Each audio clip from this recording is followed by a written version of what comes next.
Welcome to the post Bendix, and today we are going to talk about pleural effusion. So what's pleural effusion? This is when there is accumulation of serous fluid within the pleural space. And in certain cases, there could be accumulation of a Franke pass, and that's empyema. And then in certain situations, so there could be the accumulation of a cow, and that's called a chylothorax. So cow is actually a lymphatic fluid. When it gets accumulated within the pleural space, then it's called chylothorax. And in trauma cases, there could be the accumulation of blood, and that's hemothorax. So if it if its pass is empyema, when it's cow is chylothorax, when it's blood is hemothorax. So this could be differentials to pleural effusion, which is the accumulation of serous fluid. Then let's look at a little anatomy. So let's look at the layers of the pleural. So this is the trachea. It's actually divided into the left and the right bronchioles, and these are the lungs. This is the right lung, and this the left lung. So surrounding the two lungs are two pleura. So that's the visual pleura and then the parietal pleura. So the visual pleura is actually the green line, and then the parietal pleura is the blue line. So within the space between these two lines, that's the visual and the parietal pleura, is the pleural cavity. So you can see here. So the visual pleura is actually a layer surrounding the lungs, and then the parietal shares borders with the chest cavity. So between these two layers is the pleural cavity. So when there is an accumulation of a serous fluid within this cavity, then that's pleural effusion. In cases the accumulation is a pus, then that becomes an empyema. If it's a cow, then that becomes a chylothorax. So let's look at the pathology of this. So for pleural effusion to occur, then there's actually increase in the permeability of the capillaries of the parietal pleura, and it's absorbed from the pleural space into the pleural stomachs. So when there is increase in the permeability of the capillaries closer to the parietal pleura, fluid moves from the capillaries and enters the pleural space, leading to pleural effusion. And this comes about as a result of increased hydrostatic pressure and decreased oncotic pressure. So what's hydrostatic pressure? That's the pressure blood moves against the walls of the vessels. And oncotic pressure is how certain substances such as proteins and albumin will exert or be able to move across the vessels, that's across vessels. So when there is increased hydrostatic pressure and then there is decrease in oncotic pressure, then this results in increased capillary bed, that's the permeability increases, and then fluid is able to move from the capillaries into the pleural space, leading to pleural effusion. So actually, normally there is accumulation of fluid within this pleural space, and it's about sometimes about 5 to 15 millimeters of fluid within the pleural space, and this is for lubrication. Okay, for lubrication. But when this fluid is in excess, then it becomes pleural effusion. So this actually a serous fluid. It's like an interstitial fluid.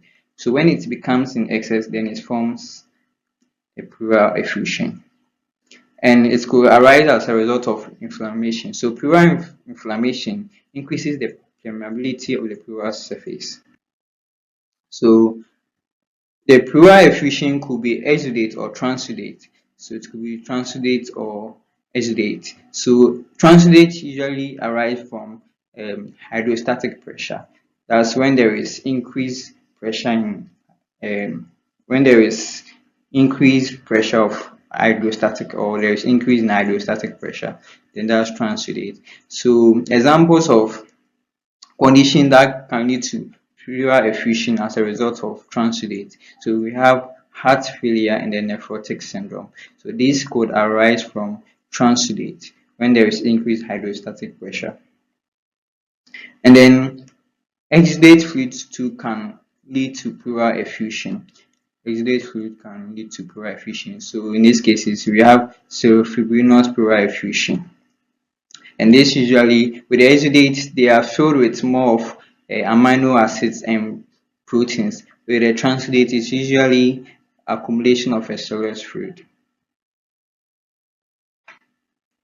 So in exudate, you can have the serofibrinous pleural effusion and then empyema. So empyema, that's when there is accumulation of pus, okay, which may be filled with proteins and other organisms. That's empyema.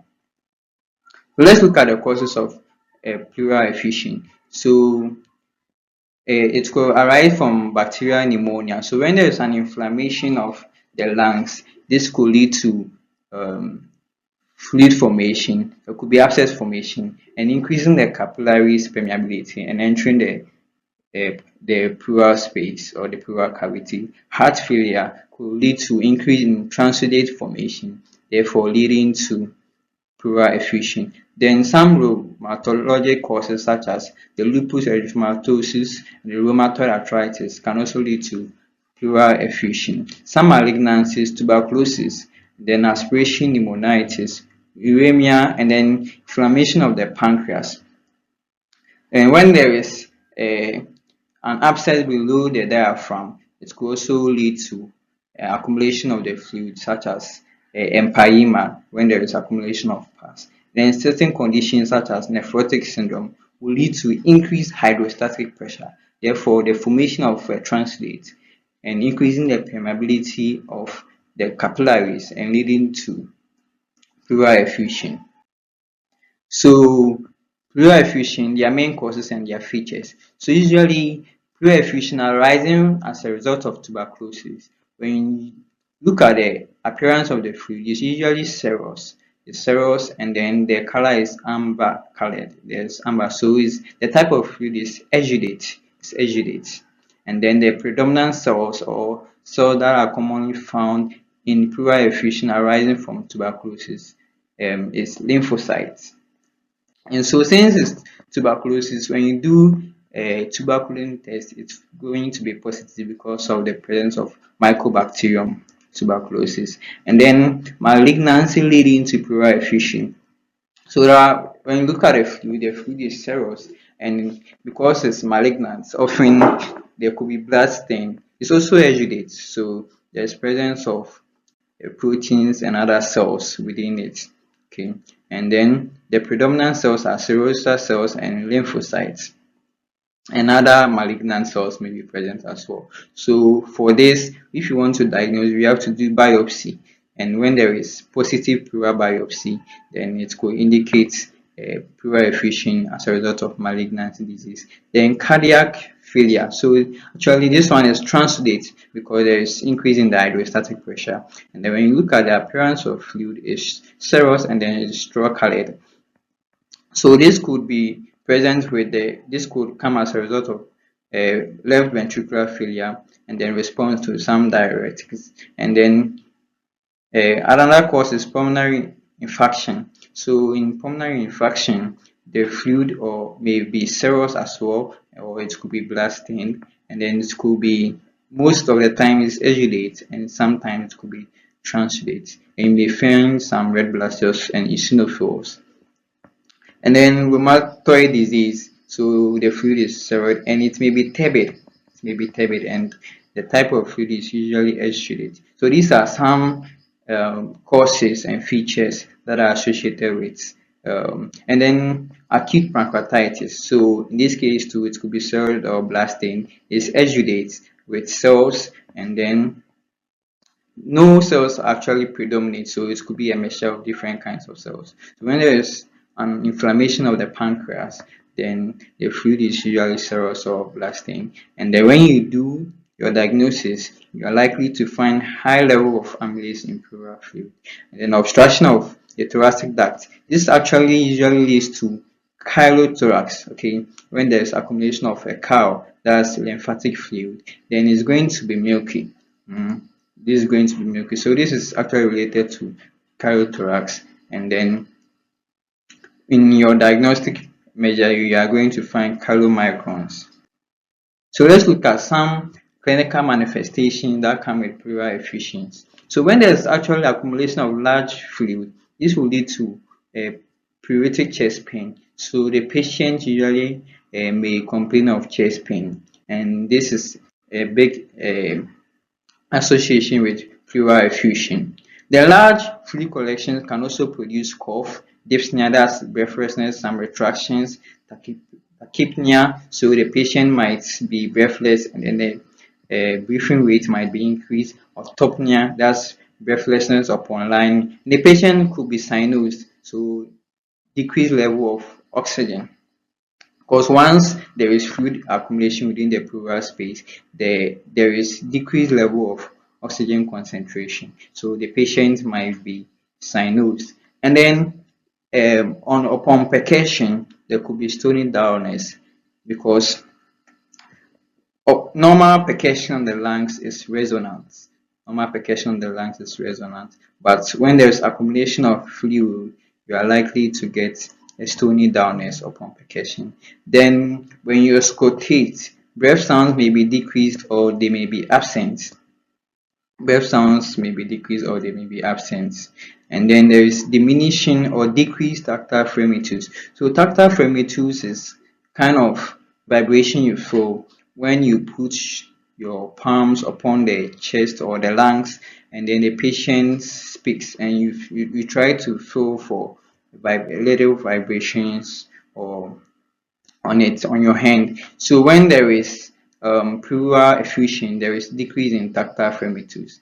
Then there is a shift of the mediastinum away from the affected side. So if it is the left side that is affected, the mediastinum will be shifted to the right side.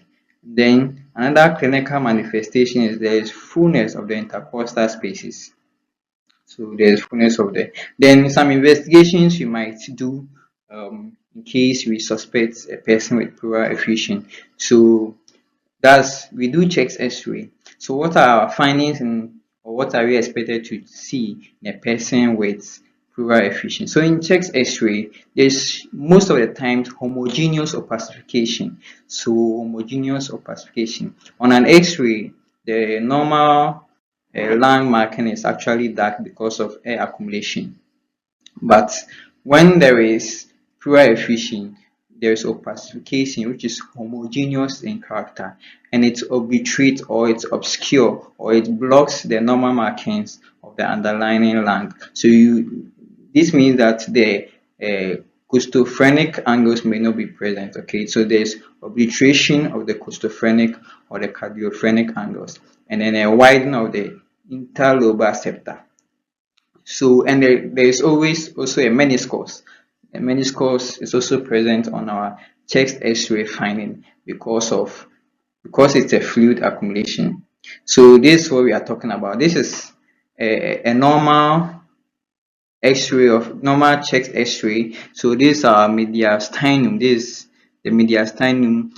When we look at our normal chest X-ray, this is centrally placed. This is actually centrally placed, and there are no opacifications, and we can see that our costophrenic angles are present and our cardiophrenic angles too are present. Okay, and there are no homogeneous opacifications here. There are no so this is a normal chest X-ray. So let's compare it to a chest X-ray when there is pleural effusion. So actually there's a meniscus here. Okay, kind of it looks curved. This is a meniscus. So whenever there is pleural effusion, there is meniscus. So let's compare it. So here, over here, the pathology is at the right side. Okay, the pathology is at the right side. So we can see some opacifications, and it's uniform. Uniform means it's continuous. You can see some opacifications here, which is uniform, and there is the presence of a curved there's presence of curve indicating that's what we call a meniscus. Like when you put water in a bucket, okay, the presence of meniscus. And since it's fluid accumulation on a chest X-ray, there's presence of meniscus. So this is a key feature in the X-ray of a pleural effusion. And then there's uniform opacifications. So the normal lung marking is actually dark because of the presence of air. But when there's pleural effusion, this is covered by uniform opacifications. And then the trachea is deviated to the opposite side. So this is actually right side, the right side is what is affected, okay, but it's shifted, or the trachea is deviated to the left side. And this is a key feature, also a key feature of the X-ray findings in pleural effusion. And we can see there are lots of costophrenic and cardiophrenic angles. As we can see here, you can see the angles here, okay, for our costophrenic and then our cardiophrenic angles. Over here, because there is a pleural effusion and there is uniform opacification, we are not able to trace our cardiophrenic and our costophrenic angles. So another investigation is we can do biochemistry, and in biochemistry we can be looking at our proteins, our lactic dehydrogenase, the glucose, the amylase, the specific gravity, total cell counts, and then our pleural fluid pH. And this is because pleural effusion actually arises from either exudate or transudate. So we may do biochemistry to detect the presence of these substances. And then we also do microbiology evaluation of fluid. So in this case, we send the fluid for culture and sensitivity.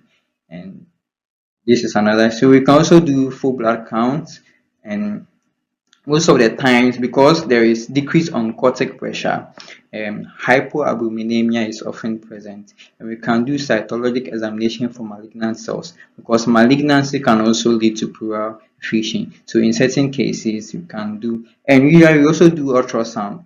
Apart from the chest X-ray, we usually do ultrasound as a guide. So let's look at some complications arising from pleural effusion. So the serous fluid which accumulates in the pleural space can actually now become pus formation. And when there is pus formation, it becomes empyema, and then it could lead to pneumothorax, and pneumothorax, that's accumulation of air within the pleural space. In certain cases, because of the accumulation of the fluid, the pleural layers can be thickened. So it's also a complication arising from pleural effusion. There could be lung damage, and there's respiratory compromise because oxygen concentration might be reduced, so it can lead to respiratory compromise where the patient might present with breathlessness, orthopnea, tachypnea, because oxygen concentration may be reduced. And there's re-expansion pulmonary edema. Pulmonary edema itself, and then it can lead to malignant pleural effusion. So malignant cells can travel, they are metastatic in nature. And let's look at the treatment. So usually with a large effusion, draining the fluid makes the patient more comfortable. So that's the major concern in the treatment. We want to make our patient comfortable. So we do what we call thoracentesis, and this is when a needle is inserted to drain the fluid. And draining the fluid is for therapeutic purposes and also can be used for diagnostic purposes.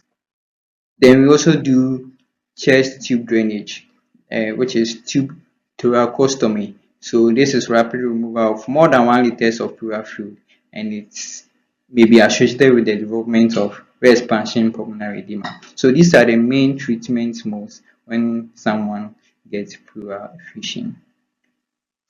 Thank you, and we would like for you to subscribe to our channel as we bring you more enlightenment on some of these conditions.